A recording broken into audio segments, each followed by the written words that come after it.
Wow, what an honor. Dan Plasma, FCfighter.com, here with the legend, Frank Shamrock. How's it going, Frank? It's going really well, Dan, really well.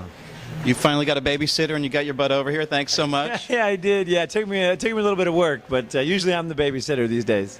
You know, one thing you taught me back in the day is that it's not just all about fighting. It's an art. It's a martial art. And you've certainly taken that into your life. You've taken this to the level of broadcasting and to the international level and taken it beyond fighting, really elevated yourself. How does it feel to have changed your life and to come up to this amazing level through mixed martial arts? It feels pretty amazing, you know, when you think about where I came from and, you know, being awarded the state by the time I was 11 and, you know, really growing up in the juvenile justice system and graduating to the adult, you know, justice system. And, I mean, I can honestly say that martial arts saved my life and changed my life and also created the man I am today. So, I mean, without that, I'd still be in prison and doing nothing, I'm certain. How does it feel to inspire this new generation? I mean, these kids are taking the bus over here and they're working day jobs and they're certainly building this from the ground up, you know, just like you had to do. They're struggling to keep their nose clean and to really make this their ticket out of the ghetto. Yeah, I mean, it is. I mean, my dad always told me, you know, keep yourself in shape and, you know, build your body up, build your mind up, because you can do something with it. And that was really the crux of, you know, me becoming successful, was having a man, having a mentor, having a community that, you know, focused on athletics and focused on developing yourself personally.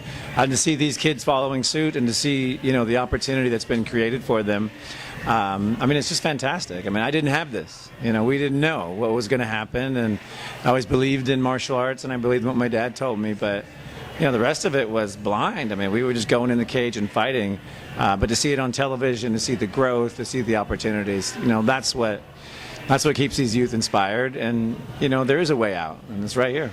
Like you told me back in the day, it's not just fighting, it's a martial art. There's definitely an art to it. And seeing this Combate Americas televised to 70 different countries, seeing these kids who are building it from the ground up and having an opportunity to get this, you know, televised recognition and get sponsorship and stuff, it's breathtaking.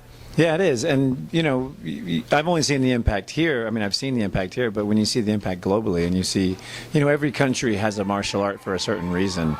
Every country's had a strife or a battle or something they needed to kind of band together and figure out. And this was our first martial art, really the first true American martial art that was created just because we wanted to know some things about fighting.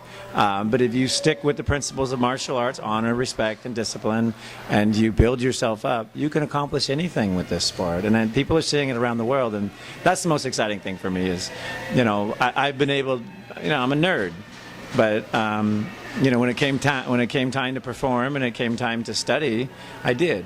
And I took the notes and I drew the diagrams, and to see all these young guys, you know, taking the techniques that I, you know, scratched on a piece of paper and making a better life out of themselves, that's what feels really good. Talk to us about really like the first fights that you had and what the purses were like and what it was like really coming out of the system and turning into a superstar basically overnight. Sure. I mean, my first fight was in Japan, and I traveled to Japan on parole, which I'm probably the only person in the world to ever do that. But at the time, the only industry was in Japan, and it hadn't hit here yet. My first paycheck was $1,800, which at the time was a fortune. And my second was $2,000, and my third, and it just kept going up and up and up. And partly because I was winning, and partly because I was doing so well. And, you know, this is a sport where every time you win, you make more money. And every time you lose, you make half the money. So there's a great incentive to always be training, to always be focused. And if you can string a few wins together, you know, you can make some money, and you can call this a career, and you can find your way to television like these kids are. And, you know, I mean, to me, the sky's the limit.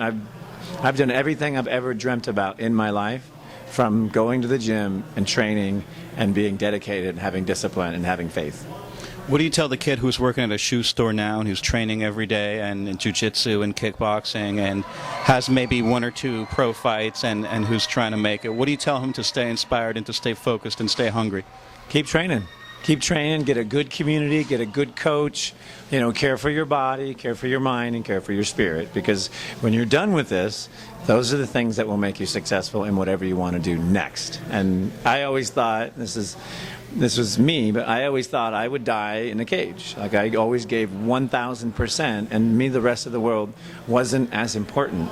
But when I retired, I realized the things I learned about discipline, the things I learned about respect, things I learned about community, that's what's made me successful in all these other areas. So you may not see it now, but the training that you're doing, the discipline that you have, will make you successful the rest of your life.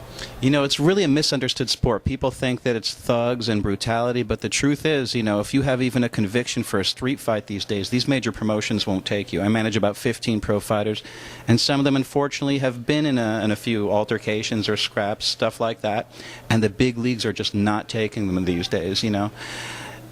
And it's ironic because you look at Floyd Mayweather, who, of course, you know, has a past, and you know, and he's making hundreds of millions of dollars in boxing. Do you think that that's a contradiction, that boxers are kind of allowed to get away with having a past, and MMA fighters are now expected to kind of like be these collegiate goody two-shoes guys, when in fact it is fight sports, and a lot of us get into it because we have to, and not because we want to?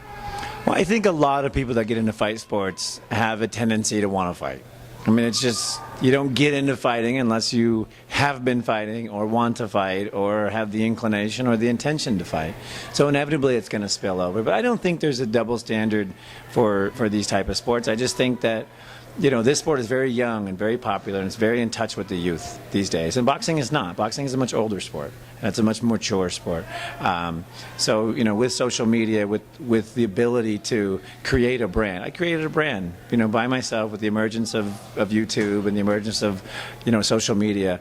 You know, these guys can create these very unique brands, and the key is to protect them and to not do those things and to not put yourself in those positions. But when you have a community that you're accountable to, when you have a good martial arts, you know, structure and coach, and, you know, or a dad or a mentor or the father figure, you don't do that stuff because you got to answer for it. And usually that answering is what, you know, sets you straight. You know, that's what you always were to me. The words that you gave me were just so profound, and just like you said back in the day, if it's just fighting, it's just fighting. But it can't be that. It has to be a martial art. There has to be some artistry behind it. There has to be some spirit and some soul, and you have to be humble and contrite and dignified. And that same work ethic is the reason why you've excelled professionally, you know, leagues beyond your peers. I think so. And, I mean, before this, I was in prison. Before this, I was living on the streets. You know, before this, I had no education. I had no confidence. I had nothing. So I guarantee, you know, if you find a martial arts community, if you develop your body and your mind and your spirit to the utmost ability, and you focus on that for a short period of time, you'll be successful at whatever you go for. Whether it's a championship in a cage, in a ring, or whether it's just that dream job or the life you want to live. This is a life I want to live. I want to have a family. I want to be successful. I want to work on television. I want to be respected for something that I believe in. And, you know, that's enough for me. You know, the rest of it is just gravy. Remember that. Anybody thinking of giving up, remember what this man's been through and the sacrifices that he's made and how he's turned his life around, and the greatness and stardom that he has now, and the riches that he can enjoy, both physically, spiritually, emotionally, in every way. You're just such a great inspiration. Thanks so much for honoring us by coming to this event. Anytime. Pleasure to be here.